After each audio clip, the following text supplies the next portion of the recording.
আসসালামু আলাইকুম। Hello everyone, কেমন আছেন সবাই? আশা করি সবাই খুব ভালো আছেন। আলহামদুলিল্লাহ আমরাও খুব ভালো আছি। চলে আসলাম আরেকটি নতুন ব্লগ নিয়ে আপনাদের সামনে। আমি ফারহানা, ব্লগ বাই হেরস মম থেকে। আজকের ব্লগটা শুরু করেছিলাম সকালবেলা আমার ছাদ বাগান থেকে। আমার বললে ভুল হবে, এটা আমাদের সবার, বিশেষ করে আব্বু এবং আম্মুর। যেহেতু পরিচর্যা তারাই করেন, বাগানটা তাদেরই বলা চলে। তো আম্মুর ছাদ বাগান থেকে কিছু সবজি নিতে গিয়েছিলাম সকাল সকাল। আরও কিছু নিয়েছি গতকাল, মানে ব্লগটা যখন করা তার আগের দিন সন্ধ্যার সময়, সেগুলো বাসায় তোলা আছে। তো সকালবেলা হঠাৎ করে মনে পড়লো যে এই ধুন্দুলগুলো বেশি পেকে যাচ্ছিল বা হচ্ছে বেশি যদি বাড়তি হয়ে যায় তাহলে তো এগুলো খাওয়া যাবে না, ভিতরে জালি জালি হয়ে যাবে। তো আম্মু এই জন্য বললো যে ওইগুলোও নিয়ে আসো, রান্না করে ফেলবো। জোহাকে মাছ দিয়ে তরকারি করে দিলে ও খেতে খুব পছন্দ করে। তো এই যে গতকাল রাতে যেগুলো তুলে রেখেছিলাম, যেমন এখানে ছিল গাছের কিছু বেগুন, তারপরে অল্প কিছু ঢেঁড়স। ঢেঁড়স এখন একদমই অল্প হয়, কারণ গরম তো শেষ হয়ে গেছে, শীত এসে যাচ্ছে, সে গাছগুলো নষ্ট হওয়ার পথে। তো এখন যেগুলো হয় সেগুলো খুব বেশি একটা ভালো হয় না, শক্ত শক্ত হয়ে যায়। তাই গাছগুলো তুলে ফেলবো, এই জন্যই যেগুলো ছিল তুলে এনেছি।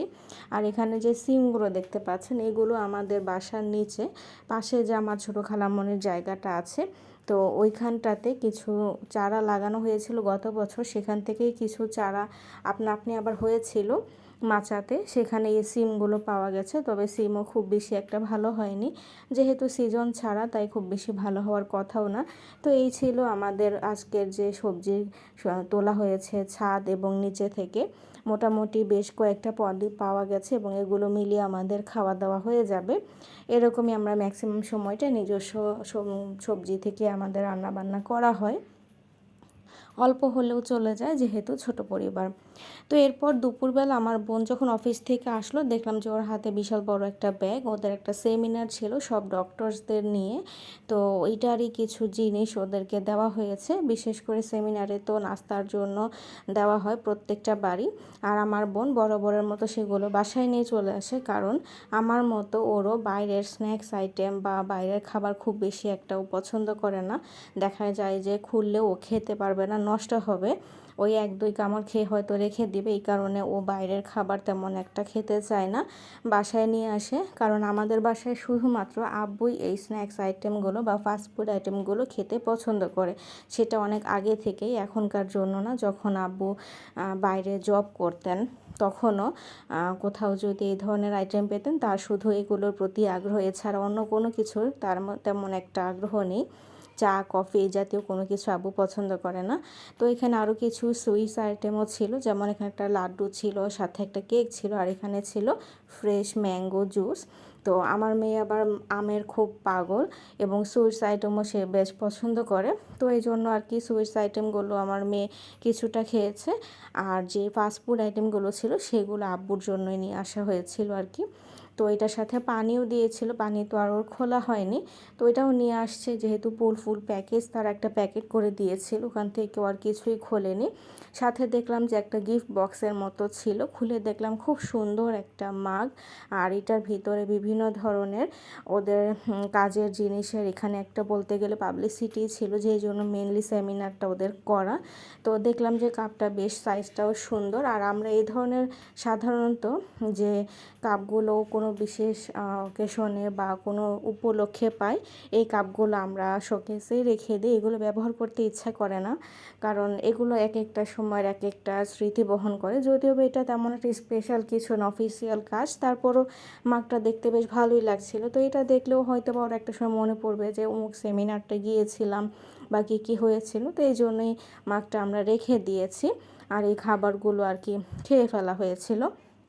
তো বেশ ভালোই ছিল, টেস্টি ট্রিট থেকে সম্ভবত তার এগুলো প্যাকেজ হিসেবে নিয়েছিল। প্রত্যেকটা খাবার আইটেমই মজা ছিল, আর ম্যাঙ্গো জুসটাও একেবারেই ফ্রেশ ছিল। মানে এটা যে আগে থেকে করা সেরকম না, খুব ভালো, একটা পাল্পটা একদম ফ্রেশ লাগছিল। তো আমার মেয়ে আর কি এটা খাচ্ছিল। আর তারপর আমাদের তো লাঞ্চের সময় হয়ে গেছিলো, আমরা সবাই খেয়ে নেব এগুলো। আর আমরা কেউ খাইনি, আব্বু আর আমার মেয়ে তারা দুজন মিলেই তাদের পছন্দের যার যেটা ভালো লাগে সেটা খেয়ে নিয়েছে। তো এরপর আর কি আমাদের অনেকটাই দেরি হয়ে গিয়েছিল, যেহেতু আমরা বোনের জন্য অপেক্ষা করছিলাম। ওই দিন সেমিনার থাকার কারণে ওর আসতেও অনেকটা লেট হয়ে গেছে। আর আমরা তো সাধারণত সবাই একসাথেই খাই, তো আব্বুও বসেছিল ওর আসার জন্য। তো এই কারণে আর কি সবারই আজকে খাওয়া দাওয়াতে লেট হয়ে যাবে। আমি আবার ভিতরে একটু খুলে দেখছিলাম যে ফিলিংটা কী দিয়ে করা ছিল। দেখলাম যে বেশ ভালোই, পুরটা অনেকটাই মোটা করে দেওয়া।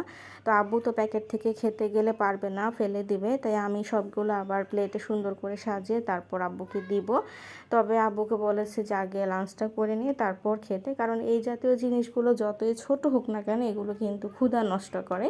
পেট না ভরলেও এগুলো দেখা যাবে খাওয়ার পর আর অন্য কোনো খাবার খাওয়া যাবে না। আর লাঞ্চের টাইমে এগুলো খেলে তো আব্বুর ওষুধ খেতে হবে, তখন আর ভাতটা ভালো করে খেতে পারবে না।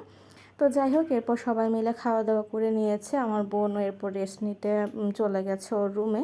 আমি হঠাৎ করে বারান্দায় একটা কাজে এসে দেখলাম যে হঠাৎ করে কেমন যেন বাইরে অন্ধকার হয়ে গেছে। মানে অন্ধকারটাও কি একদম অস্বাভাবিক একটা অন্ধকার, মনে হচ্ছিল যেন মাথার উপরে অনেকটা ভারী কিছু ছেয়ে যাচ্ছে, এরকম ভয়ঙ্কর একটা অন্ধকার। তো আমি আবার দেখার জন্য ছাদে গেলাম। বিশাল বড় একটা মেঘের আস্তরণ পড়ে গিয়েছিল আর বৃষ্টিও হয়েছিল অনেক বেশি। তো তবেও ওয়েদারটা দেখতে খুব ভালো লাগছিল, এই জন্য কিছুক্ষণ ছাদেই কাটিয়ে চলে এসেছি। আজকের ব্লগটি কেমন লাগলো সবাই আপনারা কমেন্ট করে জানাতে ভুলবেন না। আজকের মতো এখানে সমাপ্তি টানছি। আল্লাহ হাফেজ, আসসালামু আলাইকুম।